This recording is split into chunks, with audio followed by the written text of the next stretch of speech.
Salam sejahtera bagi kita semua. Salam, Om Swastiastu, Namo Buddhaya, salam kebajikan.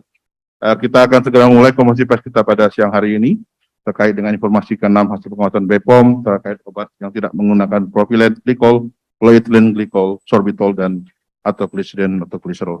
Waktu itu kami silakan Ibu. Assalamualaikum warahmatullahi wabarakatuh. Selamat siang, Bapak Ibu sekalian, rekan-rekan dari media.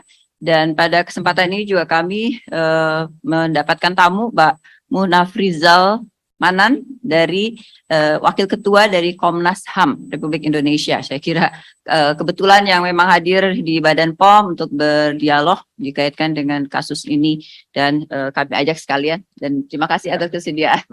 Ya, saya kira ini sangat penting juga karena memang aspek kejahatan, kalau dikaitkan dengan kejahatan obat dan makanan itu kami menganggapnya memang bagian dari kejahatan kemanusiaan, ya, apalagi kalau ini dikaitkan dengan, kita sudah melihat sendiri apabila nanti terbukti memang pelanggaran dari persyaratan di dalam kandungan toksik di dalam produk tersebut ada kaitannya dengan kematian, dan itu memang masih terus kita telusuri, ya. Namun bahwa ada produk obat yang mempunyai konsentrasi di atas ambang batas persyaratan itu sudah kita temukan, ya, itu, dan itu sudah kami umumkan dalam press conference sebelumnya, ya, yang keempat malahan, ya. Ini sekarang keenam, jadi keempat, ya, ada 5 produk yang tidak memenuhi persyaratan, dan ada 3 produk yang betul-betul sangat tinggi sekali kandungannya, sehingga ada 2 industri yang kami tindak lanjuti dengan upaya penindakan hukum. Kami bekerjasama membentuk tim gabungan dengan Bareskrim, Kepolisian Republik Indonesia sedang menindaklanjuti, ya, dan tentunya ini akan kami laporkan apabila sudah ada kejelasan dikaitkan dengan perkara tersebut, dan ini saya kira tidak akan kami sampaikan secara detail pada hari ini. Namun menjadi kewajiban kami sebagai institusi regulator, ya, institusi pengawas, institusi regulator, institusi pengawas tentunya bagian dari sistem jaminan keamanan mutu dan khasiat dari produk obat dan makanan dalam hal ini. Mohon tolong ini, dan kami adalah bagian dari pemerintah. Tentunya kami mempunyai kewajiban untuk selalu mengupdate, memberikan informasi pada publik, ya, dalam hal ini terkait dengan permasalahan kita hadapi bersama-sama.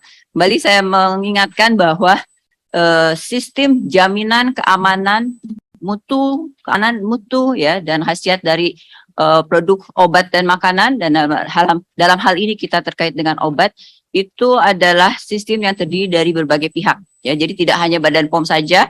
Di sana ada industri, ya, tentunya industri sebagai sentral dari institusi, dari entitas yang menghasilkan, memproduksi obat tersebut. Jadi ada kewajiban yang melekat di sana, di mana Badan POM sebagai institusi regulator mensyaratkan standar-standar, aturan-aturan, sertifikasi, dokumen sertifikasi, ya, surat izinnya, begitu, ya, dikaitkan dengan bagaimana mereka mampu atau tidak memproduksi obat yang baik, atau CPOB, cara produksi obat yang baik, bagaimana mereka harus mendistribusikan dengan persyaratan-persyaratan ketat, dan Badan POM memantaunya dengan sertifikat cara distribusi obat yang baik yang sudah direview, diberikan oleh Badan POM, dan kemudian selalu direview dalam sekian period, ya.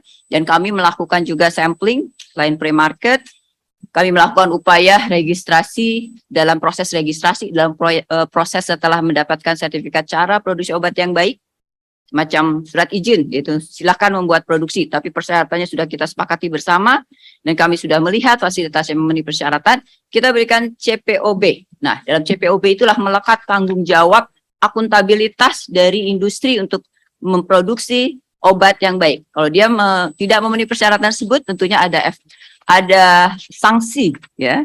Kalau dalam proses pengawasan Badan POM lakukan, itu proses sanksinya adalah sanksi administrasi, ya, sanksi perdata administrasi, ya. Misalnya menghentikan peredaran, penarikan, menghentikan produksi, menarik kembali CPOB-nya, menarik kembali CDOB-nya apabila itu pada pedagang besar farmasi misalnya atau retailer. apotek dan sebagainya, atau kita menarik izin edar dari obatnya, itu adalah sanksi yang diberikan oleh Badan POM ya.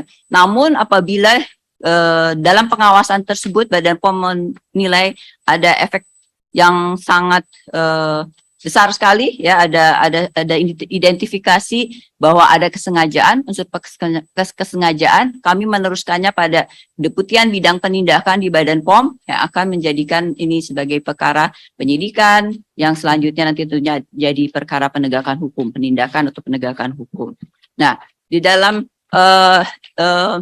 proses pengawasan yang secara ketat pada industri ya, tentunya dengan standar-standar yang ditetapkan, dengan standar-standar yang tentunya ditetapkan bersama Badan POM dengan instansi lainnya ya, tidak hanya Badan POM ada di sana ya, ada standar farmakope misalnya, standar pembuatan produk obat yang kemudian dikoordinasikan oleh Kementerian Kesehatan.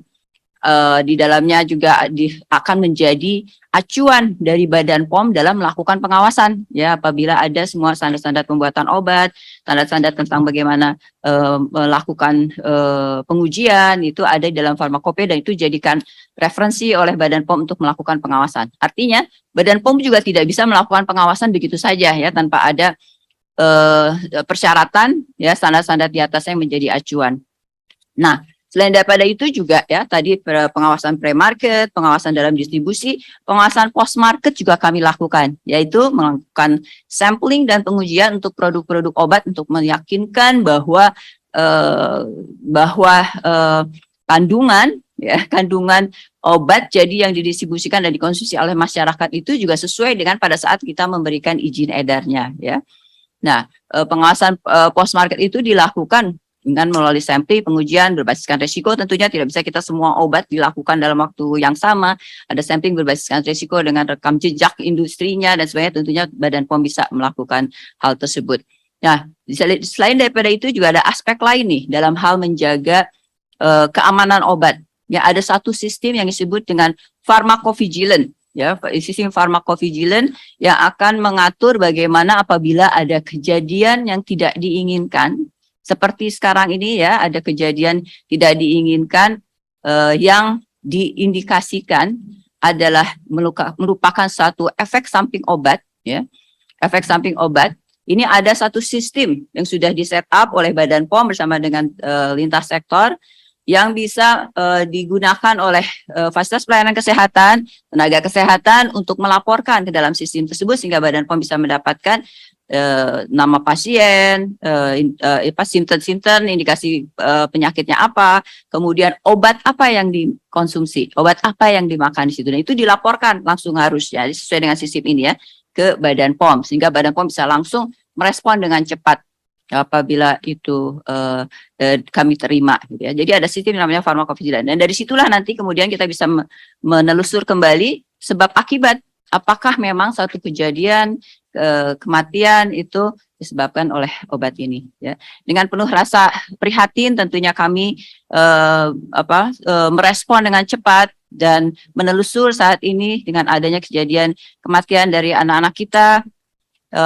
akibat dari gagal ginjal ya yang akut ini ya, AKI atau kita sebut dengan AKI ya, acute kidney injury. Nah, tentunya kita sekarang menyadari bahwa sebab dari suatu penyakit itu tentunya berbagai macam dan saya kira Kementerian Kesehatan sudah mencoba untuk menelusur satu demi satu mana penyebabnya dan saya kira juga bisa jadi setiap kejadian itu disebabkan dengan sumber penyebab yang berbeda. Nah, tugas kami adalah untuk meneliti apakah itu disebabkan oleh obat. Ya, apakah suatu kematian disebabkan oleh obat sehingga di dalam sistem pharmacovigilance itu pun juga kita akan menindaklanjuti dengan satu kajian causal relationship ya, kajian sebab akibat apakah obat yang sudah kami deteksi, sudah kami uji memang melebihi ambang batas ya, yang sangat tinggi, itu adalah penyebab dari suatu kematian yang terjadi ya pada korban ya saat itu sehingga menjadi penting juga memang catatan-catatan dari pasien tersebut dan itu yang sedang kami lakukan lebih jauh lagi. Nah, dalam kesempatan ini kami akan melaporkan beberapa hal. Pertama tentu adalah update ya dari hasil laporan kami sebelumnya yang terakhir dalam press conference yang terakhir, kami sudah melaporkan dikaitkan dengan bahannya. Obat-obatan ya ada lampiran 1, lampiran 2, lampiran 1 dan lampiran 2 yang sudah menjadi masukan bagi Kementerian Kesehatan untuk mengeluarkan surat edaran dari Kementerian Kesehatan sejumlah obat 133 plus 23 ya, itu yang sudah diterbitkan oleh Kementerian Kesehatan. Nah, tentunya kami terus bergerak dengan penelitian karena besarnya dari jumlah obatnya ya. Ada berapa obatnya? Sekarang posisinya Enggak, total dari obat seluruhnya yang ini kan sangat besar ya. Jadi tentunya ini bergerak terus dan sekarang ada tambahan 189. Jadi termasuk dengan 133 ya. Nanti Ibu Deputi 1, Deputi Pengawasan Obat yang akan menyampaikan tambahan dari jenis obat tersebut ya. Tadi jenis obat ya diupdate sehingga saya kira ini untuk rasa adil juga untuk semua produsen. Mereka adalah produk yang dibuat tanpa pelarut ya, karena ada 4 pelarut itulah yang suspek adalah mengandung etilen glikol, dietilen glikol yang menyebabkan keracunan tersebut. Jadi ini adalah yang tanpa pelarut ya. Saya kira pemerintah dengan kehati-hatian maka sekarang hanya membolehkan produk sirup yang tanpa pelarut ya. Jadi bukan tidak lagi membolehkan produk sirup, tapi sudah dengan adanya keluar surat edaran dari Kementerian Kesehatan, artinya sudah dibolehkan produk sirup yang tidak menggunakan 4 jenis pelarut tersebut ya. Ya. Propilen glikol, polyethylene glikol, gliserin dan sorbitol itu ya, 4 itu. Nah, ini adalah list mereka yang aman dari EGDEG karena tidak mengandung keempat pelarut tersebut. Ada tambahan dari Badan POM. Ini tentunya nanti akan menjadi masukan pada Kementerian Kesehatan. Dan nanti Kementerian Kesehatan yang akan mengumumkan kembali ya, karena ini adalah masukan dari Badan POM. Kemudian dan tugasnya Badan POM adalah untuk keadilan untuk semua ini perusahaan ya. Karena sesuai dengan apa yang ada dalam daftar yang ada di Badan POM. Tapi kemudian nanti pemerintah melalui Kementerian Kesehatan yang akan mengumumkan tambahan tersebut ya, karena ini akan selalu terus bergerak. Kemudian apalagi yang ini? Nah, selain daripada itu, tentunya Badan POM selain dari 102 list obat yang dikeluarkan oleh Kementerian Kesehatan kan sudah di-screen ya, yang sudah aman karena tidak mengandung pelarut tersebut sudah diumumkan. Nah, selebihnya ada 69 ya, 69 obat yang mengandung pelarut tersebut. Tapi tentunya mesti diuji ya. Walaupun mengandung pelarut, tentunya belum tentu dia mengandung cemaran EGDEG. Nah, kalaupun mereka mengandung cemaran EGDEG, ada batasan tolerable limit, yaitu persyaratan di mana kalau masih di bawah batasan tersebut berarti masih aman. Jadi berdasarkan expert dan berdasarkan standar-standar yang ada, expertise ya, dan juga berdasarkan standar-standar yang berlaku secara internasional, itu masih dikategorikan aman. Nah, tentunya proses pengujian ini terus kami lakukan. Saat ini sudah ada berapa ya? Dari 23. Dari 69 tersebut 23. sudah ada 23. Ini karena bahannya berlembar-lembar ya, jadi susah saya nyarinya. Ya, jadi ada 23 dan semuanya memenuhi syarat. Okay. Ya, alhamdulillah ya. Jadi dari 23 yang dari 69 sudah, karena kan prosesnya tentunya membutuhkan waktu, sudah diuji, ada 23 yang menggunakan pelarut tersebut tapi dapat dikatakan aman karena masih memenuhi ambang batas yang bisa ditolerir oleh tubuh kita. Ya, artinya masih aman. Dan itu 23 dari 69 ya. Tapi tentunya kami tidak akan menyebutkan nama obat tersebut karena saya kira suatu kebijakan yang baik untuk pemerintah berhati-hati. Ini hanya akan di-hold dulu, pengujian terus dilakukan, kemudian nanti kita pastikan kembali ya bahwa pengawasan pre-market dan sampai dengan post-market baik yang dilakukan oleh industri, pelaku usaha, produsen melakukan kewajibannya, memastikan bahwa bahan bakunya itu aman, dan melakukan juga pengujian sendiri, itu bisa mereka lakukan. Pengujian sendiri baik untuk bahan baku maupun untuk produk jadi bisa dilakukan oleh industri. Karena tanggung jawab industri adalah melakukan quality control. Kami sebagai Badan POM, sebagai institusi regulator dan pengawas, melakukan quality assurance dengan melakukan berbagai tahapan-tahapan yang sudah sangat ketat, saya kira, untuk industri farmasi, untuk industri obat. Kemudian, selain daripada itu, tadi kami sudah sampaikan bahwa untuk 2 industri farmasi sedang berproses untuk upaya penegakan hukum. Kemudian juga tentunya Badan POM sebagai satu institusi pengawasan obat, dalam hal ini yang merupakan bagian dari sistem tadi ya, jaminan keamanan dan mutu obat yang dikaitkan tadi ya,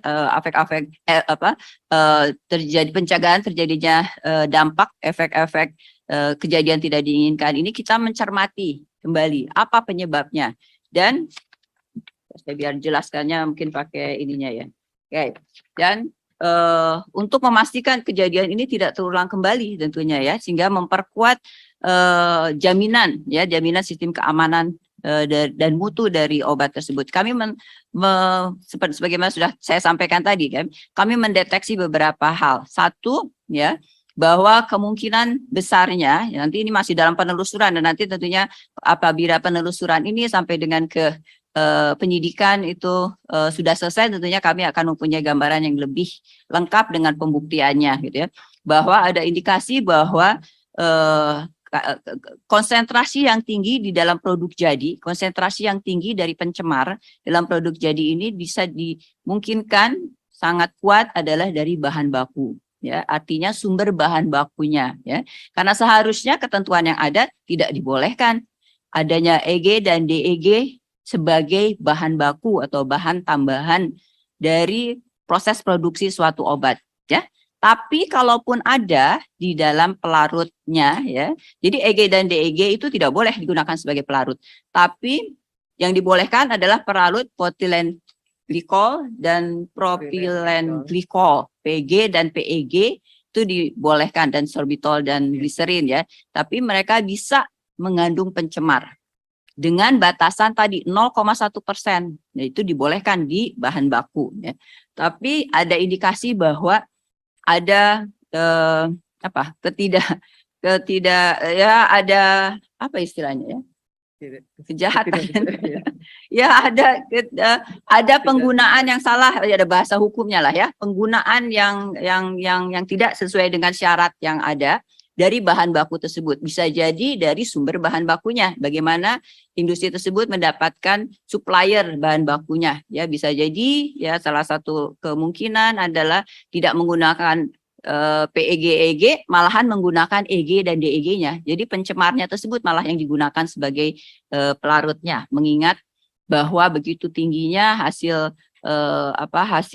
analisa yang kami dapatkan pada produk-produk yang TMS ya, tidak memenuhi syarat tersebut. Nah, ini yang akan kita telusur. Sedang dalam proses untuk penelusuran siapa dan kemudian kemana lagi ya bahan pelarut tersebut diedarkan atau dibeli oleh industri yang mana lagi, itu yang sedang dilakukan penelusuran. Saya kira itu sangat penting sekali, sehingga digunakan di mana lagi itu ya bahan pelarut yang berbahaya tersebut yang seharusnya tidak digunakan. Itu satu hal. Nah, kami mengidentifikasi juga bahwa Badan POM tidak mengendalikan pemasukan, dan saya kira ini sudah saya laporkan ke Bapak Presiden dan sudah di follow up kembali bersama lintas sektor terkait untuk ke depan.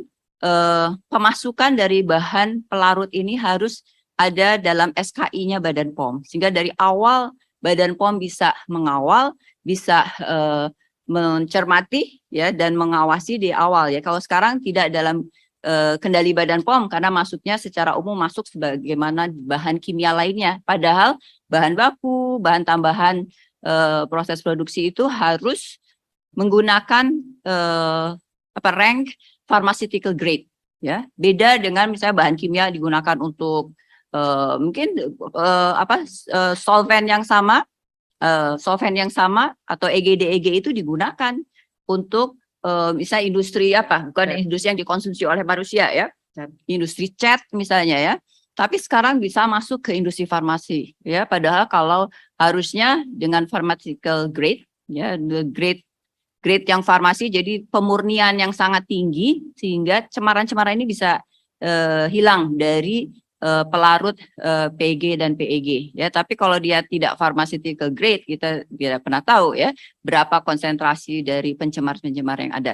Dan biasanya ini akan terkait dengan harga, ya. Semakin dimurnikan, semakin pharmaceutical grade, tentunya beda dengan kimia grade, ya, dengan grade yang bukan pharmaceutical. Nah, masalah perbedaan harga yang sangat tinggi inilah yang bisa membuat tentunya penggunaan yang ilegal bisa terjadi. Nah, ini akan terus kita selusuri. Dan tadi, ya, perbaikan di dalam pemasukan bahan baku ke depan, ya, di mana Badan POM bisa mengawal dari awal, dari mulai pemasukan bahan baku di awal.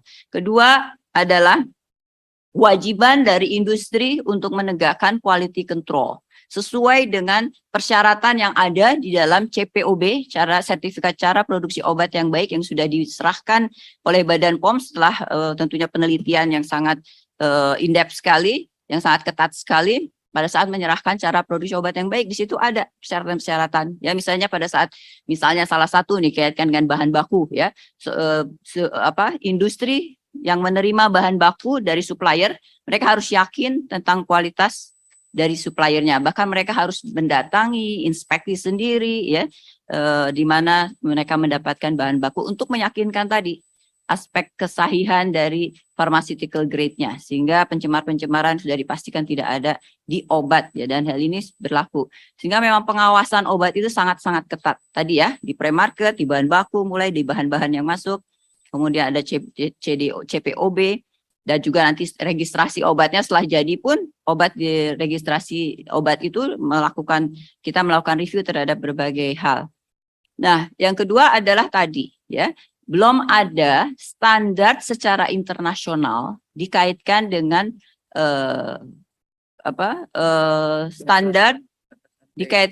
standar dan batasan dari cemaran EG dan DEG dalam produk jadi. Ya, selama ini kan masih ada dalam bahan baku, ya, adanya, ya. Kalau bahan baku ada tadi, ya, karena memang tidak boleh. Jadi di situ ada. Tapi di dalam standar yang ada, standar pembuatan obat itu kita ada di Indonesia namanya Pharmacope Indonesia, ya. Kalau di Amerika misalnya adalah US Pharmacope, ya, atau di negara-negara lain lah internasional. Semuanya berbasiskan internasional, itu tidak ada, ya, standar cemaran EG DEG di dalam produk jadi, sehingga bisa menjadi referensi hukum legal, referensi legal bagi Badan POM melakukan pengawasan, ya. Badan POM tidak bisa melakukan pengawasan selama tidak ada standarnya yang harus diacu, ya, jadi ketentuan untuk melakukan pengawasan.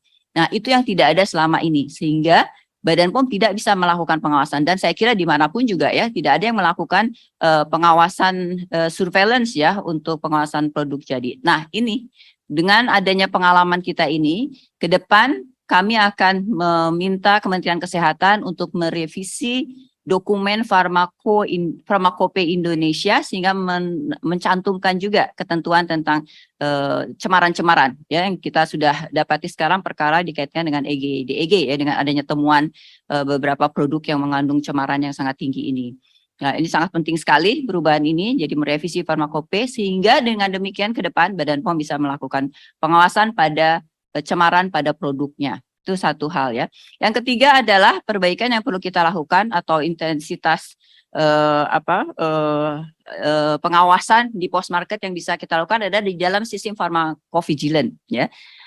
Sebagaimana tadi saya sampaikan, pharmacovigilance adalah suatu sistem di mana apabila terjadi kejadian tidak diinginkan, apalagi yang fatal seperti sekarang sampai ada kematian, ini tenaga kesehatan, proses pelayanan kesehatan bisa melaporkan segera, ya, data-data pencatatan obat dikaitkan dengan pasien, ya, yang sakit atau kematian, dan melaporkannya pada Badan POM, sehingga Badan POM bisa segera turun, menelusur, ya, dan memastikan causal relationship-nya apakah memang disebabkan oleh obat. Dan itu tugas kami yang sekarang kami lakukan, ya, setelah kami mendapatkan data tentang obat yang sudah pasti tidak memenuhi standar.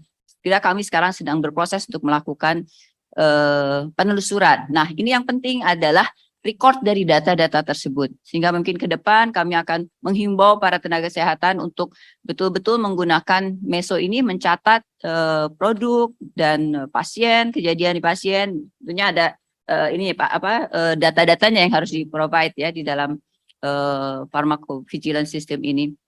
Dan dengan demikian akan memudahkan apabila terjadi kejadian seperti yang kita harapkan ini.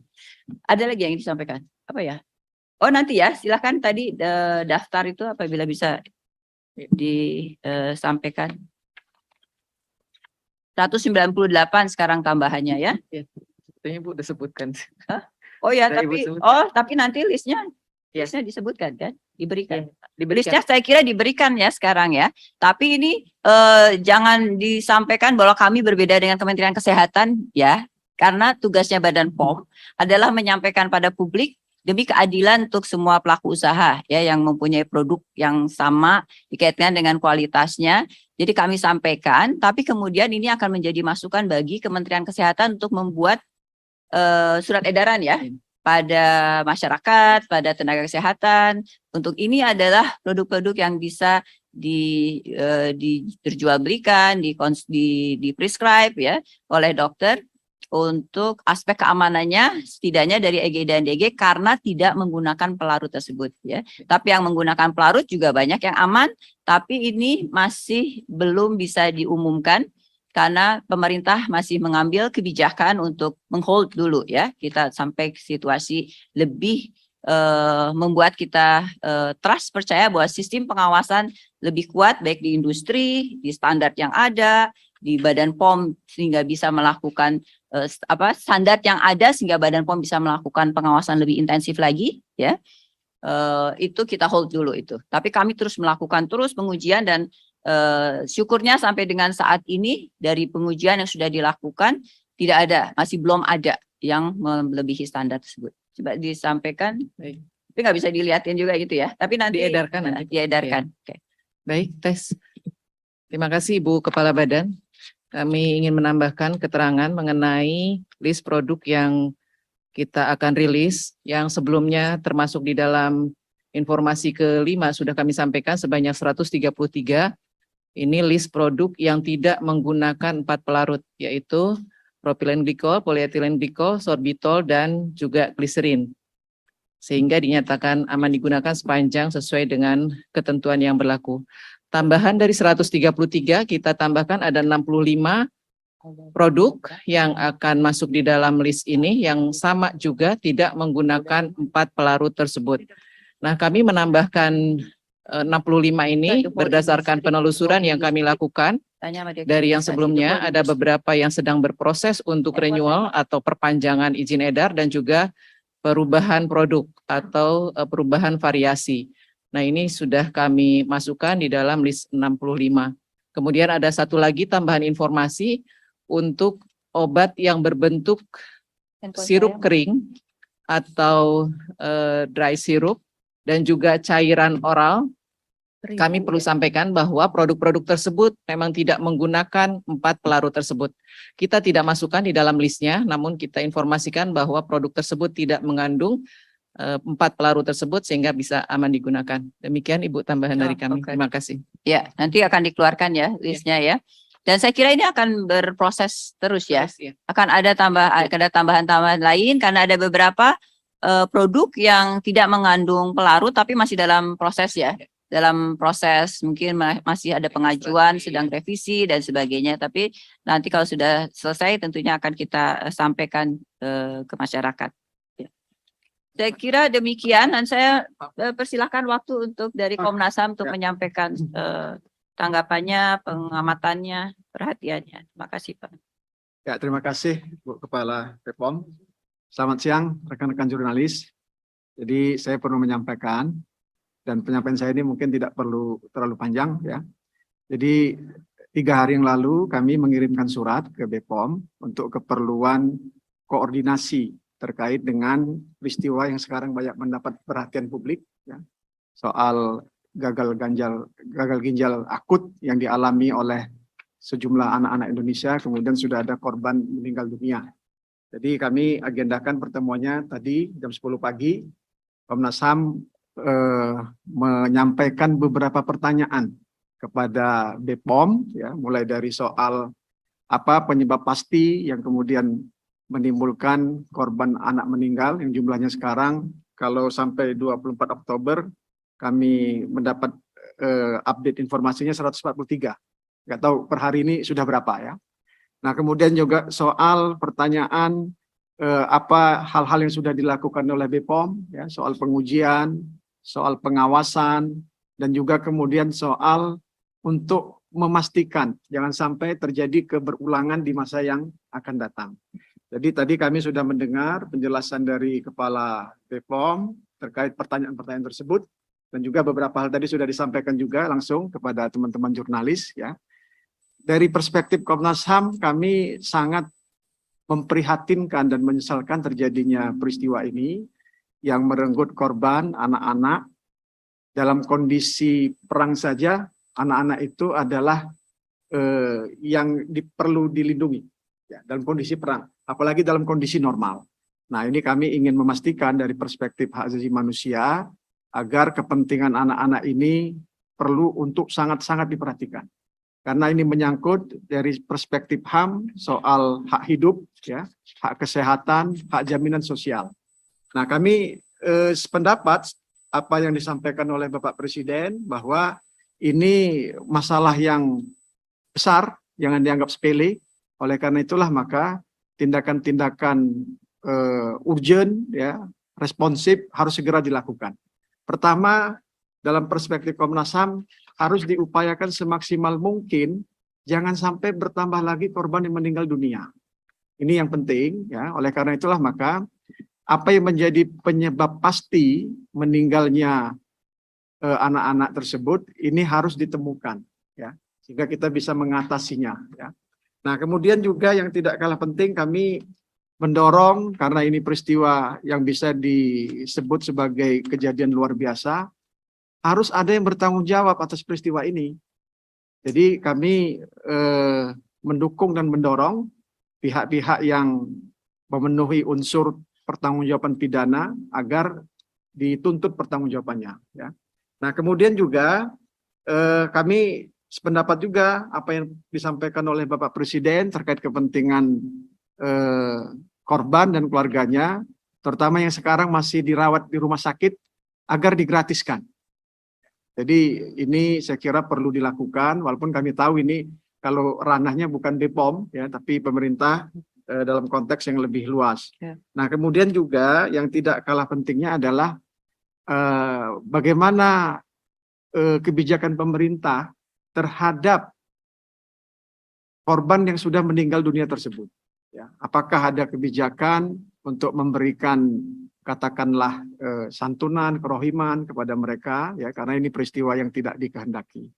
Dan yang penting juga tadi sudah kami sampaikan juga kepada Ibu Kepala BPOM adalah untuk selalu menyampaikan update informasi ke publik, karena ini menyangkut hak informasi publik atas peristiwa ini, sehingga kami berharap agar penyampaiannya disampaikan setransparan mungkin, apa adanya, tidak ditutup-tutupi, sehingga kita bisa mengetahui secara pasti, ya, bagaimana perkembangan terhadap masalah ini. Nah, saya kira itu beberapa tambahan kami yang perlu kami sampaikan dari perspektif hak asasi manusia. Nah, termasuk juga saya kira sebagai penutup kejadian ini, saya kira harusnya menjadi momentum bagi kita untuk memastikan ini tidak terjadi lagi ke depan. Oleh karena itulah tata kelola sistem pengawasan terhadap obat dan makanan itu harus dibuat sekomprehensif mungkin ke depan, ya. Termasuk juga saya kira perlu untuk penguatan BPOM sendiri, ya, agar ke depan bisa lebih maksimal dalam melakukan pengawasan terhadap obat dan makanan. Jadi saya sampaikan juga dalam pertemuan dengan Ibu Kepala, pengawasannya ya harus seketat mungkin, bila perlu super ketat. Mengapa? Karena ini menyangkut keselamatan publik, kesehatan publik. Kita kalau sakit tidak bisa menghindarkan diri, harus mengkonsumsi obat. Kalau kita merasa nggak aman, nyaman dengan konsumsi obat itu bagaimana? Nah, jadi saya kira tidak boleh ada semacam keraguan ya dari BPOM untuk melakukan pengawasan yang ketat, dan kami mendukung apa yang dilakukan oleh BPOM sepanjang itu untuk keperluan keselamatan publik, kesehatan publik. Saya kira itu. Terima kasih. Oke. Saya menambahkan saja, menggarisbawahi ya, bahwa saya kira para expertnya, para expertnya ya, ekspertisnya yang dikaitkan dengan hal ini semua melihat bahwa penyebab dari penyakit atau korban dari gagal ginjal ini tentunya bisa beragam. Nah, itulah tugas kita bersama. Tugas dari Kementerian Kesehatan saya kira sudah dilakukan untuk men-screen, mencari penyebabnya ya. Dan bisa dimungkinkan karena obat, tapi bisa dimungkinkan juga tidak semuanya karena obat ya. Nah, dari obat yang sudah terdeteksi tidak memenuhi persyaratan, inilah tugasnya dari Badan POM untuk melihat ya di mana dari kematian yang ada itu disebabkan oleh obat tersebut ya. Jadi bisa jadi obat adalah salah satu ya. Jadi obat yang tercemar sangat tinggi konsentrasi pencemarnya, itulah yang menyebabkan salah satu kematian atau salah dua atau salah satu penyebab dari kematian, maksud saya begitu ya, salah satu penyebab dari kematian. Tapi tentunya penyebab lainnya juga masih harus dicari sehingga kita tidak terlewatkan ya, dan dalam penanganan penyebab yang lain tersebut. Tugas kami adalah memastikan bahwa ada konsentrasi obat yang berbahaya dan ini menyebabkan kematian yang ada, ya, kematian mana yang ada, dan memastikan itu tidak terulang kembali. Tentunya dengan memperkuat sistem jaminan, ekosistem dari jaminan keamanan mutu dan khasiat dari obat yang diproduksi, diedarkan dan dikonsumsi oleh masyarakat, di mana di dalamnya, dalam sistem itu terdiri dari banyak sekali pihak, berbagai pihak yang ada di sana, baik dari industri, pemerintah yang bukan hanya Badan POM ya, di pemerintah tadi pemasukan obat itu ada kementerian lain yang terkait ya, ada instansi lain yang terkait. Kemudian dalam proses standarisasi, persyaratan, kebijakan itu tidak hanya Badan POM, ada kementerian lain yang terkait. Jadi marilah kita bersama-sama melihat hal ini dengan transparan, dengan pikiran yang terbuka sehingga juga tidak saling menyalahkan ya. Kita sudah belajar banyak dari pandemi kemarin ya. Alhamdulillah kita bersyukur Indonesia masuk jadi salah satu yang sukses menangani permasalahan pandemik, dan saya melihat sendiri kunci yang utama adalah kolaborasi, tidak saling menyalahkan, mencermati malahan mana yang menjadi gap-gap tersebut untuk kita perkuat, karena saya yakin yang namanya krisis ya, seperti kita menjalani kemarin pandemi, krisis itu yang akan mentransform kita, melakukan perbaikan-perbaikan dalam sistem di bangsa ini. Dan itu kalau kita ingin menjadi bangsa yang kuat, bangsa yang pemenang, kita harus melihat ini dari aspek positifnya dan memperbaiki segala hal yang tidak menutupi gap-gap yang ada, dan itu adalah sikap Badan POM yang akan dibawa oleh Badan POM. Kami tidak akan menutupi gap-gap yang ada, tapi marilah kita bersama-sama melakukan reform, melakukan perbaikan dari gap-gap yang ada ini secara bersama-sama, tanpa menyalahkan siapapun, dengan harapan tentunya ini akan segera mereda dan kita bisa melewati ini dengan sebaik-baiknya. Ya, terima kasih. Assalamualaikum warahmatullahi wabarakatuh. Terima kasih banyak Ibu. Kami undang rekan-rekan media untuk bertanya. Silakan yang hadir luring terlebih dahulu. Satu-satu sebutkan nama dan medianya dari mana. Selamat siang Ibu, saya Fedriska dari Kompas TV. Ada dua hal yang ingin saya tanyakan terkait dengan respon cepat yang tadi Bu katakan bahwa ada sanksi administratif dan juga sanksi perdata. Mungkin bisa disampaikan Bu seperti apa update-nya saat ini. Dan yang kemudian yang kedua terkait dengan cemaran pelarut tadi begitu Bu. Apakah ada kemungkinan begitu untuk ditemukan di produk-produk lain begitu, apakah kosmetik, makanan dan yang lain begitu, karena kan baru-baru ini diketahui juga bahwa cemaran ini ditemukan di larutan vape gitu ya Bu ya. Ini bisa dijelaskan Bu, terima kasih.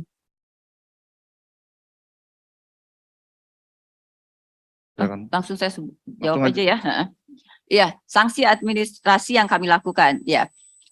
Yang kami lakukan yaitu ya kalau sudah diketahui ya dari 5 produk tersebut, tapi satunya kan hanya batch ya, satu batch, jadi segera penarikan, penghentian distribusi, penarikan dan pemusnahan, dan itu dilakukan oleh industri di bawah pengawasannya kami tentunya Badan POM sudah dilakukan. Nah, selanjutnya adalah pidana ini selain daripada itu juga kami dalami tentunya ya. Kalau misalnya ada hal-hal yang lebih berbahaya lagi, misalnya tadi konsentrasinya tinggi, bahan bakunya ternyata mereka melakukan satu kesalahan, CPOB-nya bisa kami hentikan. Ya, CPOB yang terkait dengan pembuatan produksi dari obat tersebut bisa ditarik CPOB-nya, izin edarnya dan CPOB-nya bisa kami tarik kembali. Itu yang dikaitkan dengan sanksi administrasi. Selebihnya dari itu, kalau dilihat ada efek, ada indikasi kesengajaan, ya kalau nyata konsentrasinya tinggi sekali, ya gimana kita tidak bisa berpikir, oh ini pasti ada efek, bukan lagi cemaran, tapi mereka betul-betul menggunakannya sebagai bahan baku. Ya itulah kami telusuri dan masuk ke dalam ranah deputi penindakan, ya untuk ditelusur, dan alhamdulillah kami sudah berkoordinasi, kami menyampaikan terima kasih Bareskrim, kepolisian merespon dengan baik, kami sudah membentuk tim gabungan dan sekarang sedang dalam proses ya, nanti akan ada ininya sendiri, sessionnya sendiri di mana kami laporkan progres yang sudah berjalan selama ini. Itu. Oh ya, yang kedua, pencemar di produk lain. Ya, kami sedang menelusur. Nanti dalam kesempatan yang lain ya, kita dalam press conference yang selanjutnya kita sedang melengkapi dulu data-data yang ada di dalam list 102 itu juga ada komponen produk obat tradisional dan suplemen vitamin itu yang cair. Nah itu sedang kami cermati, telusuri juga. Dan itu umumnya Memenuhi syarat. memenuhi syarat. Memenuhi syarat. Tapi ada yang kandungan, ada yang menggunakan kandungan. Ada Ada yang- ya. ada Nah yang itu tidak ya, mengandung. saya belum terlalu fix ya. Nanti kita adakan press conference khusus ya dari obat tradisional, suplemen yang liquid untuk anak itu. Kemudian juga kemungkinannya dalam kosmetik juga. Jadi segera juga saya sudah menugaskan Kedeputian Bidang Pengawasan Obat Tradisional, Kosmetik, Suplemen Kesehatan, dan Kedeputian Pengawasan Pangan dalam penggunaan dari bahan-bahan pelarut ini di produk-produknya ya, di pangan ini sedang dalam proses. Tentunya kalau ada yang berbahaya sudah kami lakukan penghentian yang sama, tapi hanya belum kami laporkan saja ya. Nanti ada press conference khusus yang dikaitkan dengan ini. Tapi saya kira ya saya nggak bisa bilang saat ini ya, kalau sampai dengan ada data yang lebih lengkap lagi. Tapi ini sedang dalam ini kita. Berikutnya Ada? silakan. Namanya dan dari media mana? Perkenalkan, saya Sekar dari Harian Kompas. Ada 4 pertanyaan. Yang pertama tadi sudah disebut tentang sistem farmakovigilan. Selama ini apakah sistem itu memang sudah berjalan? Dan kalaupun sudah berjalan sebenarnya seperti apa selama ini pelaksanaannya, dan apakah itu juga sudah diketahui oleh Nakes maupun Vaskes untuk melaporkan jika ada terjadi sesuatu dari penggunaan obat. Yang kedua, tadi dari 69 obat yang sebelumnya sedang diuji, 23 diantaranya sudah dinyatakan aman walaupun mengandung bahan cemaran tapi masih di bawah ambang batas aman. Nah, dari 23 itu apakah juga masih boleh dikonsumsi, karena sebelumnya Ibu Penny bilang pemerintah mengatakan bahwa agar obat-obat yang mengandung 4 pelarut itu agar tidak digunakan lagi. Apakah 23 obat ini masih akan tidak apa-apa beredar atau mungkin akan ditarik ke depannya? Yang ketiga, tadi ada 2 industri yang sedang menjalani proses hukum. Ada indikasi apa yang sudah ditemukan sehingga mereka layak untuk dibawa ke proses hukum? Pertanyaan terakhir, tadi BPOM mengatakan agar ke depan bisa lebih mengawasi pemasukan bahan baku pembuatan obat senyawa-senyawa. Selama ini wewenang itu berada di tangan siapa? Itu saja, terima kasih. Ya, yang ketiga ya, masukan bahan baku yang pharmaceutical grade selama ini sudah ada di Badan POM ya, jadi masuk ke kategori larangan dan pembatasan ya. Jadi import yang masuk ke dalam larangan dan perbatasan ya istilahnya, sehingga masuk ke dalam SKI Badan POM harus mendapatkan dulu izin surat keterangan import dari Badan POM baru boleh masuk. Dengan demikian akan diverifikasi dulu oleh Badan POM dalam hal ini ya. Nah, itu untuk bahan baku yang pharmaceutical grade, sehingga masuknya juga ke diimport oleh pedagang besar farmasi ya, itu ya. Jadi sudah ada persyaratan yang ketat di situ. Namun untuk cemaran untuk pelarut PG dan PEG dan sorbitol gliserin juga. Enggak, dua aja. Oh, dua itu ya yang import ya, yang dua ini udah diproduksi Iya. dalam negeri. Tapi yang import itu PG dan PEG, polyethylene glycol dan propylene glycol dan polyethylene glycol itu diimport, namun masuknya ke non lartas, non larangan dan pembatasan, sehingga masuknya ke Kementerian Perdagangan ya, melalui pemasukan di Kementerian Perdagangan bersama-sama dengan bahan-bahan kimia yang non farmaseutical lainnya ya. Nah, sehingga Badan POM tidak bisa melakukan verifikasi ya terkait hal tersebut, dan bisa bisa saja terjadi tadi tumpang tindih di pedagang besar pedagang kimianya ya, supplier kimianya, jadi campur aduk di sana mungkin ya. Jadi kalau ini kan kalau sudah dalam SKI berarti masuknya ke PBF atau importir yang lainnya khusus bisa. untuk industri farmasi ke PBF. Iya, industri farmasi. Oh iya, berarti kan Jadi- pharmaceutical grade Ya, maksudnya. makanya harus dipecah. Jadi harus dipisahkan ya, pelarut tersebut PBKG itu satu yang masuk ke industri farmasi berarti harus pharmaceutical grade. Harganya pasti lebih mahal karena harus ada pemurnian ya. Tapi yang akan digunakan oleh industri non farmasi tidak perlu pharmaceutical grade karena dijadikan obat jadi konsumsi manusia. Itu bisa masuk ke yang tidak perlu SKI Badan POM ya, tapi ke penyalur bahan kimia biasa misalnya ya, tidak harus pharmaceutical grade. Itu satu hal ya. Jadi kalau sudah masuk ke non SKI ke Badan POM tentunya bisa diverifikasi dan dalam kendali Badan POM dalam hal ini. Tapi bahan baku yang lain sudah masuk ya pharmaceutical grade ya, bahan baku yang pharmaceutical Yang grade industri. itu bisa ya masuk ke industri melalui SKI Badan POM.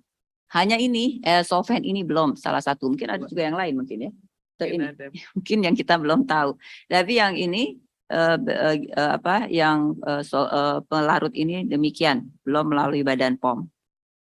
Kemudian dari 23, oh ya kan ada kebijakan pemerintah ya sampai dengan saat ini bahwa tidak menggunakan dulu obat yang menggunakan pelarut tersebut ya, sampai sistemnya tertata dengan baik dulu. Saya kira itu sampai sistemnya tertata dengan baik plus dengan sampai pengujian yang dilakukan oleh Badan POM selesai ya. Ini ya tentu akan memakan waktu juga karena banyak, termasuk juga kami meminta industri farmasi yang industri farmasi saja ya, farmasi yang menggunakan pelarut tersebut untuk masing-masing mereka, dan ini memang kewajiban mereka sebetulnya untuk juga melakukan. Jadi untuk produk-produk yang menggunakan pelarut tapi di luar 102 obat ya, list 102 obat yang diserahkan oleh Kementerian Kesehatan karena itu yang dikonsumsi oleh pasien.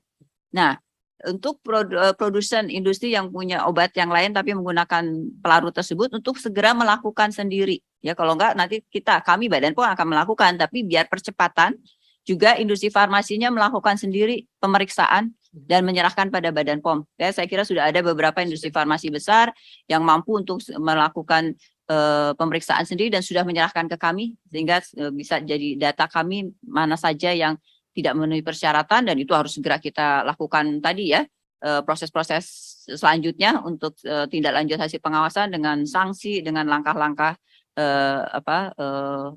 langkah-langkah kehati-hatian ya dengan sanksi dan sebagainya. Itu sudah kami minta juga untuk industri.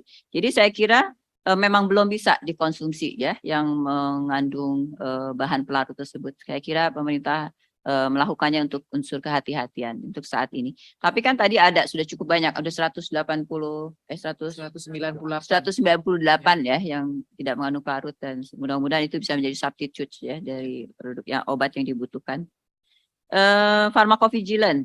Tadi pertanyaannya apa ya? Pharmacovigilance. Apakah sudah berjalan? Sudah berjalan ya, dan sudah diketahui, dan sistemnya kan ini ada aplikasinya ya. Iya.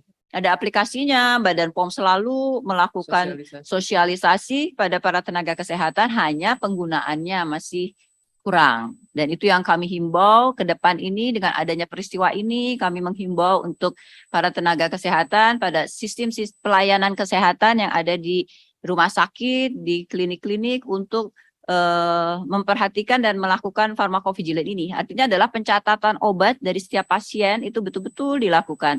Obat apa, mungkin sampai ke batch-nya ya. Iya. Ya, jadi obat bukan hanya nama obatnya, batch itu sangat penting. Kayak ini kan temuan ada satu yang TMS tapi cuma satu batch lainnya baik ya.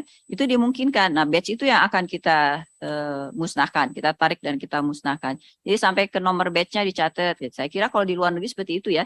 Ada ini yang ditempelin di laporannya nama obat sampai ke batch-nya dan sebagainya. Itu penting sekali untuk setiap pasien. Itu yang kami tunggu.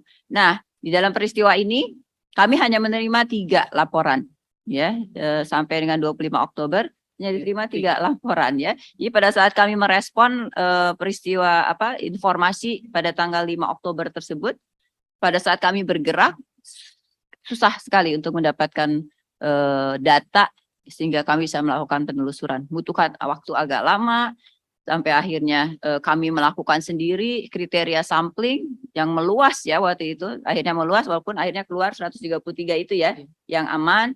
Kemudian kami melakukan pengujian juga di awal. Nah, tentunya kalau datanya lengkap sangat lebih cepat kita bisa menentukan apakah ada obat ada yang sebagai obat sebagai penyebab dari kematian tersebut. Itu akan lebih mudah ya.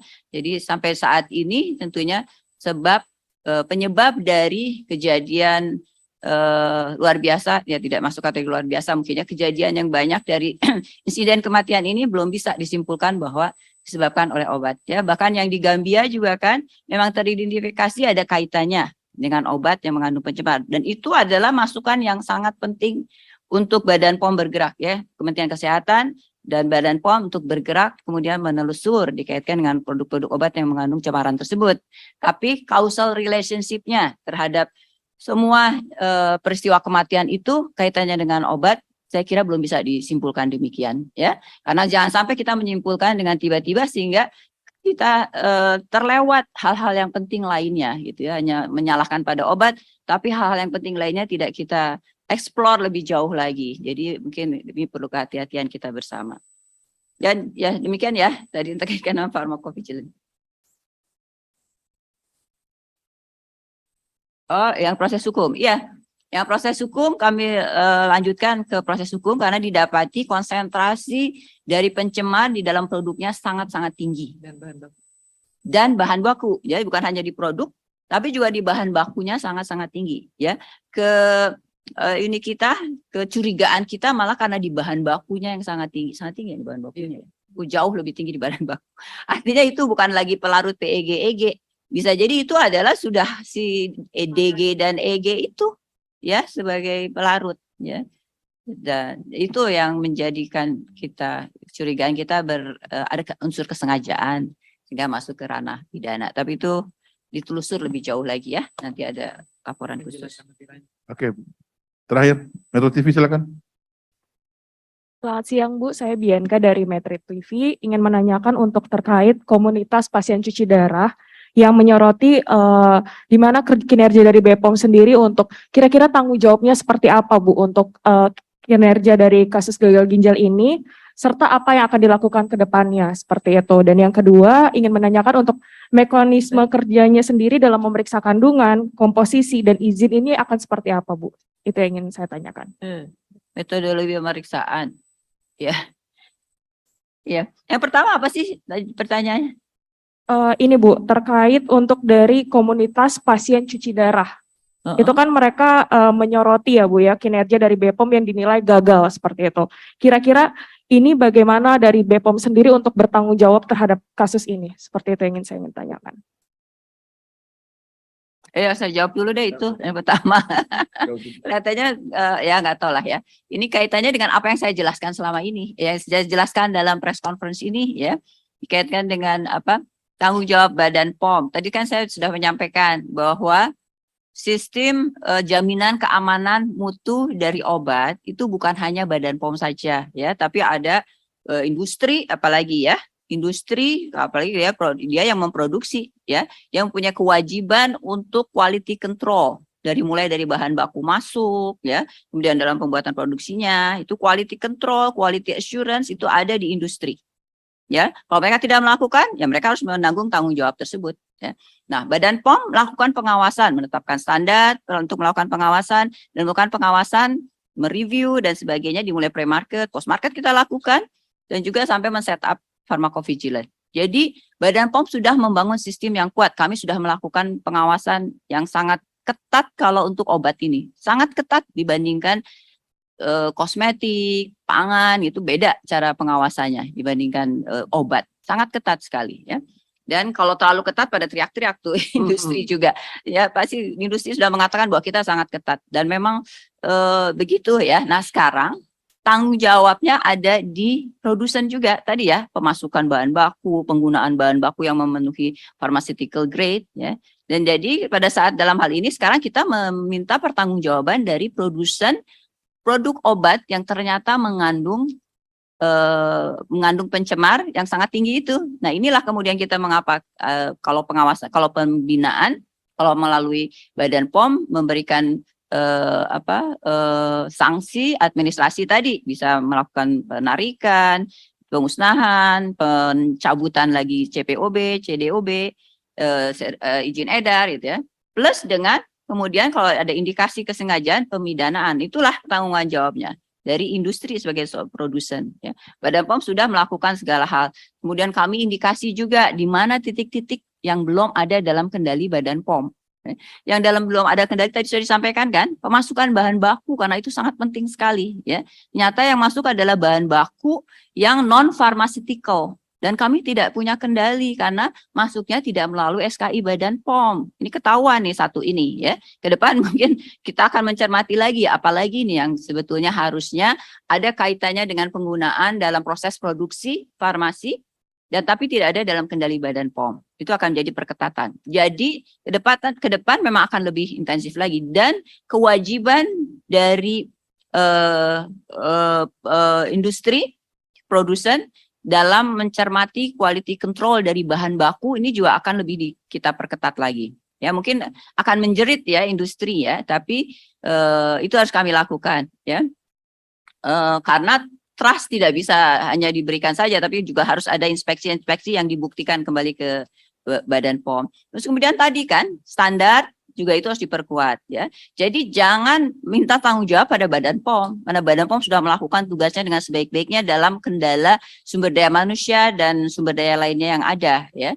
Nah, sekarang kita melihat titik-titik mana ya, tentunya kalau ada standar Badan POM akan lebih memperkuat lagi di sana ya. Kalau ada pemasukan bahan baku yang ada dalam kendali Badan POM ya Badan POM akan memperkuat lagi di sana gitu ya. Dan ke depan akan lagi kita perkuat yang dikaitkan tadi ya, memastikan industri betul-betul melakukan quality control. Karena industri kita itu berbeda-beda ranknya ya. Dan kebetulan juga terlihat industri yang produsen dari obat yang konsentrasinya tinggi itu adalah di dalam kategori industri kecil ya, industri yang tidak maturitasnya. Kita menilai industri itu juga ada beberapa klaster ya.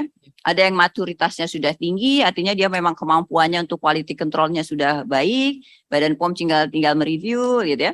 Tapi ada juga yang masih perlu dibimbing di bawah. Dan tugas Badan POM sebagaimana saya selalu sampaikan, tugas Badan POM tidak hanya dikaitkan dengan aspek kesehatan, tapi juga Badan POM ikut mendukung perkembangan industri, ikut mendukung kemudahan berusaha. Nah, di situ ada titik-titik di mana Badan POM juga tidak bisa terlalu strict kepada industri, tapi harus berbasiskan resiko ya.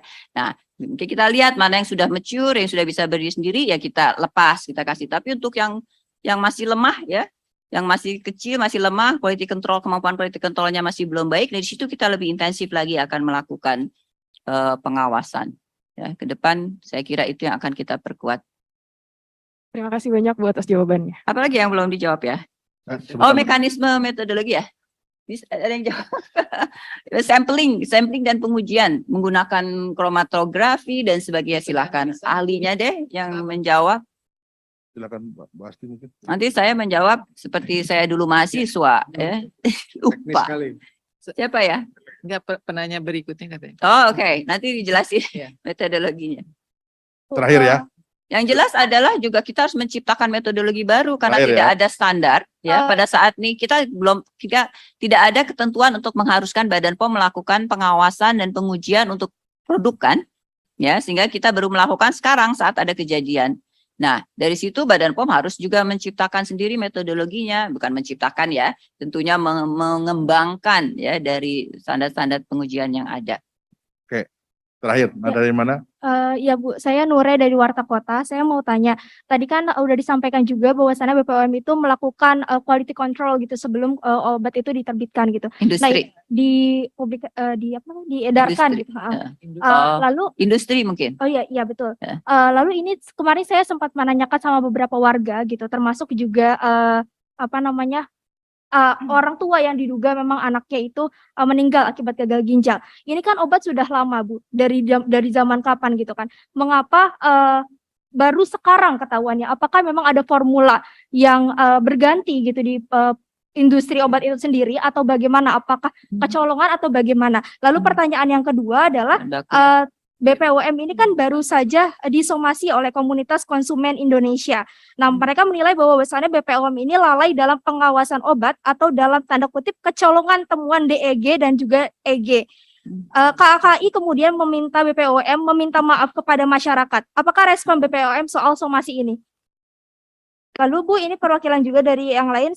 Sekali lagi Bu, banyak yang mengkritik kinerja Badan BPOM itu sendiri dengan adanya kasus ini, termasuk ex-Menkes Ibu Siti Fadila Supari. Beliau mengkritisi terkait dengan BPOM yang hanya menjadi tempat registrasi obat dan tidak mengecek penggunaan bahan baku. Bagaimana tanggapan Ibu Penny sendiri terkait hal ini? Sudah dijawab sebenarnya dari tadi. Itu jawabannya sudah ada tadi dari jawaban yang sebelumnya ya, tentang dikaitkan dengan apa? Proses dari pengawasan dari produk ya yang mengandung cemaran ini kan tadi sudah disampaikan ya. Bukan hanya Badan POM saja tapi industri farmasinya ada standar yang tidak ada, mungkin itu yang tidak diketahui ya. Jadi kalau sekarang ada ada penggiringan terhadap Badan POM yang tidak melakukan pengawasan secara ketat, itu karena tidak memahami aja dari proses jalur jalur masuknya bahan baku, pembuatan ya, di mana peran-peran siapa, karena bukan dalam sistem jaminan keamanan mutu sebagaimana saya tadi sampaikan, bukan hanya ada Badan POM ya, ada standar yang harus ada di mana di sini belum ada ya. Standar itu ada di Kementerian Kesehatan yang namanya Farmakope Indonesia, itu harus ada dulu sehingga Badan POM bisa melakukan pengawasan. Itu belum ada di produk. Ya, yang pertama tadi dari awal dulu ya, dari bahan baku tadi pertanyaannya ya, kenapa ini selalu udah dipakai lama tapi kok baru sekarang? Ya itu bisa dimungkinkan karena perubahan bahan baku ini, ya. Jadi dan itu ada indikasi kita ya dari penelusuran teman-teman di pengawasan distribusi di tahun tahun 2000 ya, selama pandemik ini mereka berubah suppliernya menjadi supplier kimia. Ya, jadi bukan supplier PBF, pedagang besar farmasi, tapi supplier kimia. Nah, di sinilah ini. Nah, ini sekarang dalam penelusuran lebih jauh lagi oleh kepolisian. Ya, terutama adalah kemana lagi ini perginya, gitu. Ya, ini bisa jadi ini ketahuan oleh kita. Ya. Nah, berarti dimulai dari bahan baku memang karena masalah harga, karena memang yang pharmaceutical grade akan jauh-jauh lebih mahal dibandingkan yang kimia biasa ya, kimia grade yang bisa digunakan oleh industri-industri non pharmaceutical ya, non industri farmasi itu sangat murah. Nah untuk itu bisa jadi karena tidak ada pengawasan pemasukan oleh Badan POM di sini ya, itu bisa masuk, mereka bisa menggunakan secara sengaja atau mungkin tidak sengaja tapi mixed up di ini kimia, di supplier kimia tersebut. Bisa dipahami? Pada saat komposisi dari awal awal sampai akhir harusnya. obat diluncurkan itu BPOM berarti udah Iya dong ya. Dari mulai penelitian pun Badan POM terlibat mendampingi para peneliti untuk memastikan nanti hasil penelitiannya bisa dikembangkan menjadi dihilirisasi menjadi produk gitu ya. Nah, pada saat industri farmasi belum bisa melakukan proses produksi sebelum dapat surat izin, sama seperti kita driving. Nggak bisa driving kalau belum dapat SIM. Ini dia belum bisa dapat, kalau belum dapat CPOB, dia dicermati oleh Badan POM dulu. Kalau udah dapat CPOB, Ini adalah tanggung jawab. Kalau dari saya diberikan CPOB, akuntabilitas ada di industri, bukan lagi di Badan POM. Kalau ada masalah perkara ini, jangan ke Badan POM. Kita lihat lagi lebih jauh lagi. Ini sudah diberikan CPOB, berarti tanggung jawab akuntabilitas sudah di Anda industri, ya, untuk memproduksi sesuai dengan ketentuan-ketentuan yang sudah ditetapkan oleh Badan POM, ya. Nah, mereka yang harus bertanggung jawab. Kalau ternyata ada terbukti sekarang kan, tugas Badan POM mengawasi, mereview quality assurance dari proses-proses ini, ya.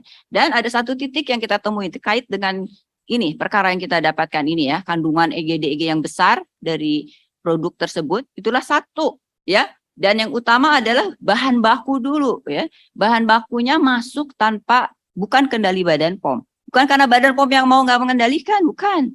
Aturan yang ada sekarang masuk melalui sistem yang bukan melalui SKI Badan POM. Padahal harusnya melalui SKI Badan POM, karena dia digunakan masuk Badan POM harus pharmaceutical grade.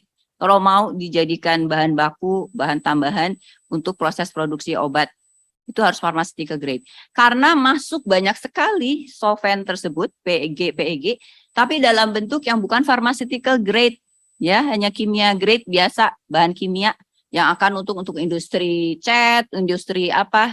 Nah, bisa jadi yang masuk untuk industri cat masuk ke dalam industri industri farmaceutical, obat, ya, masuk tidak dalam bentuk pharmaceutical grade karena tidak dalam kendali Badan POM, ya. Bukan karena Badan POM tidak mengendalikan, karena sesuai persyarat apa yang berlaku sekarang dalam pemasukan import produk ini tidak masuk. Nah, itu sudah kami usulkan kemarin, saya sudah laporkan ke Presiden, Presiden sudah mendengar dan sudah ditindaklanjuti. Bu Menkyu Keuangan juga sudah mendengar dan kita sudah menindaklanjuti untuk ke depan ini akan diberikan ke Badan POM. Itu aspek pencegahan yang kita dapatkan, ya. Itu satu hal. Plus dengan standar harus diperbaiki. Di mana Badan POM sehingga bisa melakukan pengawasan terhadap produk-produk yang disinyalir mengandung, yang sudah pasti mengandung pelarut tersebut dan disinyalir bisa jadi mengandung cemarannya tersebut. Tapi sekarang ini belum ada standar tersebut. Secara internasional memang belum ada, ya. Harusnya sudah ada karena kejadian ini kan memang udah lama, ya. Tapi kalaupun secara internasional nggak ada, tapi kita sebagai suatu negeri sudah melalui permasalahan ini, kita harus bisa menciptakan sendiri standar yang baru tersebut. Jadi itu yang akan kami usulkan juga. Di dalam Farmakope Indonesia masukkan, ya, dikaitkan dengan kandungan cemaran PEG, EGD-EG ini sehingga kami bisa melakukan pengawasan. Tuh, ya. Pemilihan pemasok itu ada di dalam CPO. Pak, izin satu lagi. Oh, iya. Iya, CPOB, makanya semua itu akuntabilitas ada di industri. Kalau kita udah nyerahin CPOB, ya, Badan POM sudah mereview dan dia memang mampu, tanggung jawab udah ada di mereka karena di sana, ya. Tanggung jawab dari industri, ya, pada saat dia membeli bahan baku, dia harus memastikan dia menginspeksi pemasoknya, bahwa pemasoknya itu betul-betul memasok hanya bahan baku yang pharmaceutical grade. Itu ada ketentuan sampai detil. Kalau berubah harus melapor. Dan kalau berubah harus melapor. Di dalam data kita tidak ada perubahan si industri tersebut, tidak ada perubahan bahwa dia melapor, ya, ada perubahan pemasok. Tapi dalam kenyataannya setelah kita selidiki di dalam ininya, ya, rekamannya yang mereka punya ada perubahan mereka. Pemasok itu yang tadinya pemasok PBF menjadi pemasok bahan kimia biasa. Mungkin nyangkut harga dan sebagainya, kita lihat dalam penelusuran nanti. Saya kira sudah cukup. Terima kasih banyak. Cukup kan, ya? Mudah-mudahan cukup bisa dipahami, ya, bahwa Badan POM sudah melakukan pengawasan yang sebaik-baiknya, seketat-ketatnya untuk obat ini, ya. Saya kira industri bisa merasakan betapa ketatnya, ya.